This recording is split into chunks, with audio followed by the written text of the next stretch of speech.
Olá, meus irmãos, minhas irmãs, bem-vindo ao nosso curso de liturgia.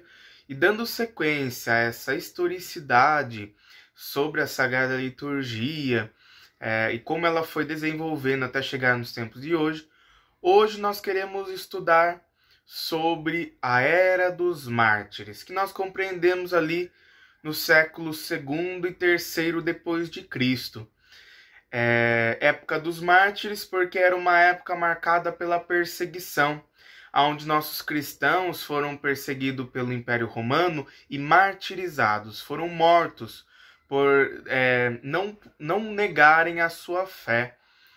E nisso porque nós vimos na aula passada que a comunidade de Antioquia já diferenciava aqueles que era cristãos, né, com os judeus, aqueles que eram os seguidores do judaísmo e os seguidores de Jesus Cristo. E nisso começou aí uma identidade própria cristã, não mais uma corrente judaica, mas o cristianismo toma uma forma diferente e começa, nós vamos ver, a se dissociar do judaísmo. Muito bem. Nessa época do século II e III depois de Cristo, né, que nós compreendemos na Era dos Mártires, como eu já disse, é uma época de perseguição, mas é uma época muito boa para a igreja, no sentido de que ela se expandiu. E ela se expandiu tanto internamente quanto externamente. Muito bem.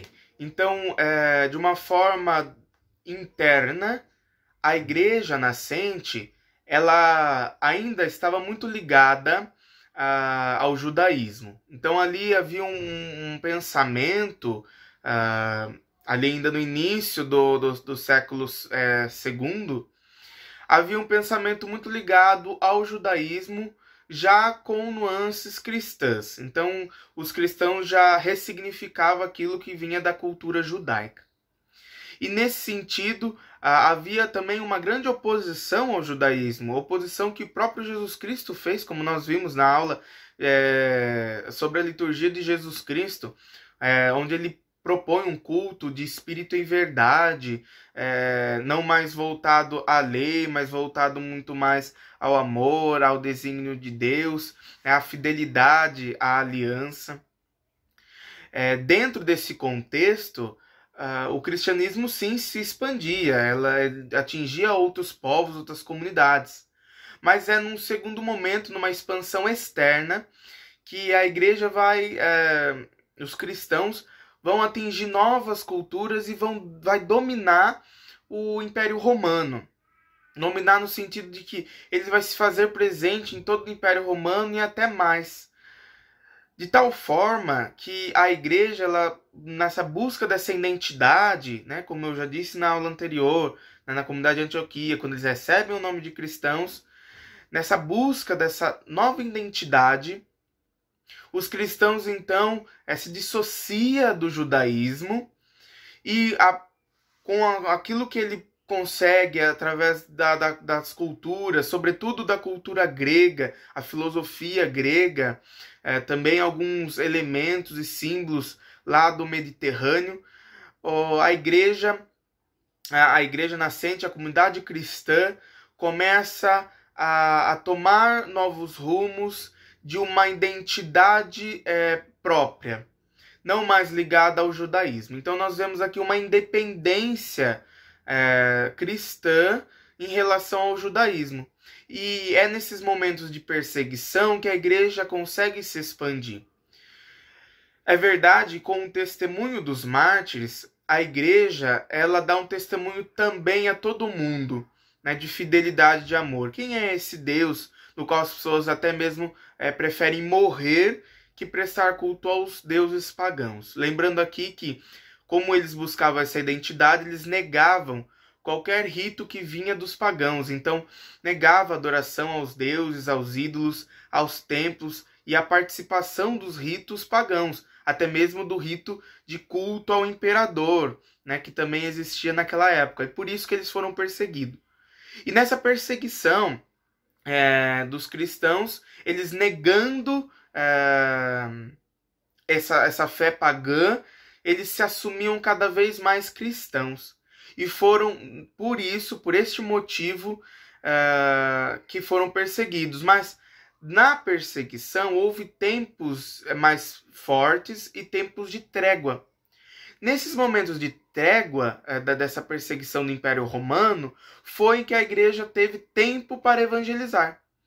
Então foi aonde eles conseguiram se deslocar, onde eles participavam mais ativamente do culto, de bem clandestinamente, né? Mas já não tinha mais a perseguição dos soldados nas ruas, caçando cristãos, né? E obrigando eles a adorar os deuses pagãos. E nesse sentido também, na contato com outras culturas, vai se formando a teologia cristã. E com essa teologia cristã, a igreja se torna tanto universal quanto original. Então nós vemos aqui uma igreja cristã com uma identidade cristã, não mais ligada a povos, a coisas que faziam parte antes, como o judaísmo, mas uma igreja de fato cristã, com fundamentação, com teologia, com literatura, com modo de vida, modo de pensar próprios cristãos, com até mesmo a liturgia e rito propriamente cristão. Nós veremos que há uma continuidade sim dos ritos judaicos, mas agora sem mais nenhum elemento dessa antiga tradição. A liturgia cristã, ela toma forma com elementos propriamente cristãos, já se começa a dissociar do judaísmo. No ano de 313, o imperador Constantino ele cessa toda a perseguição religiosa no Império Romano, instituindo uma liberdade religiosa a todos os cidadãos do Império Romano. Foi nesse momento, então, que o cristianismo ele para de ser perseguido, é o fim da época da era dos mártires, porque já não faz mais sentido matar pela fé, se a fé é liberada no Império Romano, mas é o momento em que há a maior conexão entre o Estado e a Igreja, né? E nós veremos na aula posterior justamente essa relação entre o Império Romano e a Igreja. Mas isso tudo é uma contextualização histórica, social deste tempo. Queremos investigar agora a liturgia. Como eu disse, houve agora escritos, uma literatura, uma teologia propriamente cristã. Se na época dos mártires nós não conseguimos escrever com propriedade o que acontecia naqueles ritos, sabemos de forma muito geral, né? Mas não sabemos os pormenores. Aqui nós já conseguimos mais fontes, porque a patrística nos ajudou, sobretudo com reflexões propriamente provenientes da liturgia. Nós temos aí no escrito da patrística, escrito sobre a celebração dominical, sobre a Eucaristia, sobre a Páscoa, sobre o sacramento da iniciação à vida cristã. Temos até escritos de ordenações de diáconos, padres e bispos. Então já temos uma grande riqueza literária que nos conta a fé destes mártires, sobretudo a liturgia. Nesse contexto, então, da liturgia, nós podemos dizer que foi nesse tempo, na era dos mártires, em que nós temos uma primeira configuração do calendário litúrgico, do ano litúrgico. Antes disso, nós precisamos entender o catecumenato. A igreja, ela começou por essa identidade e por aceitar muitos fiéis, né, que pela pregação, era fruto da pregação de tantos cristãos e de testemunho de tantos cristãos, novas pessoas aderiam à fé cristã, né? E então nisso eles precisavam de um processo de introdução nessa fé, né? Porque como pode uma pessoa que de um dia não conhece nada e do outro já tem plena participação na igreja, né? Então muitas coisas até precisam ser ensinadas para que as coisas precisam, né, nós dizemos, ter os pingos nos is. Nesse sentido, então, a igreja instaura nessa época o catecumenato, esse processo que vai dizer Hipólito, esse processo de 3 anos de preparação e de formação de cristão, no qual nós temos justamente esse tornar cristão. E foi a partir dessa dinâmica que nós criamos o ano litúrgico. Nós já temos na época dos mártires, que hoje nós conhecemos por Quaresma, Semana Santa e tempo pascal. Quaresma como tempo de preparação imediata, como a terceira etapa, a iluminação e configuração da etapa do catecumenato, né, desse tornar-se cristão, né, de ser inserido na vida cristã. Temos a noite pascal, a vigília pascal, como essa grande cerimônia, tanto de recordação da Páscoa, né, da morte e ressurreição de Nosso Senhor Jesus Cristo, mas também dos novos cristãos que recebem pela primeira vez, a partir da escuta, da experiência desse mistério da paixão do Senhor, da paixão e ressurreição do Senhor, eles então recebem os sacramentos do batismo, a confirmação e a Eucaristia. Temos aí também o tempo pascal, um tempo que nós chamamos hoje de catequese mistagógica, um tempo de aprofundamento desse mistério pascal. E também dessa recordação dos 50 dias que São Lucas escreve no Evangelho e nos Atos dos Apóstolos como 50 dias entre a Páscoa e o Pentecostes. Né? Então esse momento em que Deus está conosco, os discípulos estão unânimes na oração, mas que a partir de Pentecostes saem em missão, saem a anunciar Jesus Cristo.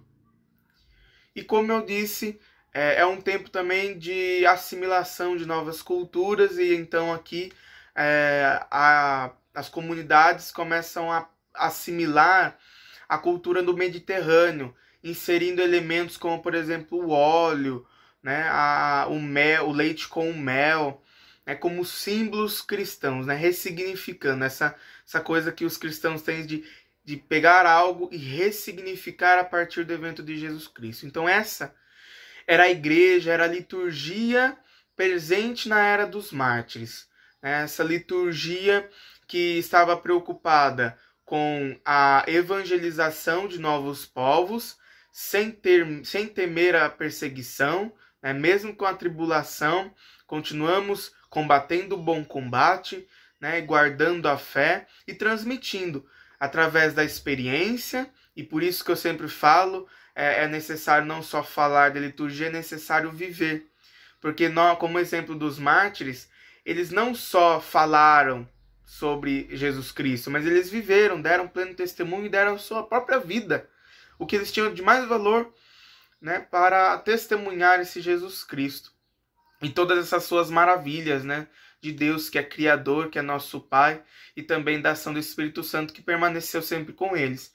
E foi nessa inspiração que, tanto por dar testemunho da fé, evangelizaram, né, e nessa evangelização estavam preocupados com essas novas pessoas que aderiam à fé cristã, e também com as pessoas que se tornavam e após inseridas, tornavam cristãs, né? Como é que elas iam mergulhar, como é que elas iam aprofundar nesse mistério e de fato ter essa presença real, ter esse momento de encontro pessoal com Deus, e eles passarem a dar testemunho, não só escutar e começar a repetir, mas viver e sentir essa presença de Deus na sua vida. Essa era a liturgia da era dos mártires, essa liturgia pautada na vivência desses que deram a sua própria vida em prol de toda a igreja.